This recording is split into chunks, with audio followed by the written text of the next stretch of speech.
I'm Howard Phillips Lovecraft, and today's question is all about the popular book series, television show, board games, and clothing line known as A Song of Ice and Fire, or more informally, as A Game of Thrones by George R.R. Martin.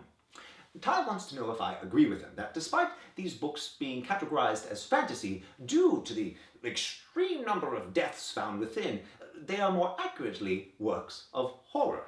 And I can see where you're coming from. There's no shortage of gruesome ends to be found in these pages, not to mention all the horrific themes, from cults of drowned gods to armies of reanimated corpses to all the pre-modern banking you have to wade through. But when it comes to death, that can only take you so far in passing genre. Remember, there's a great number of works of horror that have no death whatsoever, and you can find children's books filled with body counts.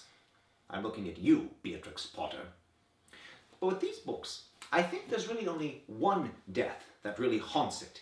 The death of the author himself. Now, I'm not referring to the rather gauche custom of complaining that Mr. Martin writes so slowly that should he die before the books are finished, it'll be a great tragic loss, not for his death, but for those waiting to know what happens next, as if he is some literary meat grinder that you can simply turn the crank and get some extruded plot lines out of.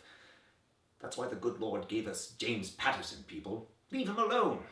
No, instead, I think about the fact that Mr. Martin didn't publish the first of these books until he was 47, a good year older than I was when I died. And then the television show didn't start until after he was 60. So think about that. Imagine if he had been as lucky as I was and passed away at an early age, we would never have had these books or anything that came out of them. And now imagine all the works of art and music and literature that have been lost because of tragic early deaths. It is gruesome to consider, but it should make us all the more grateful for what we have. For while winter is coming, not all of us make it through autumn.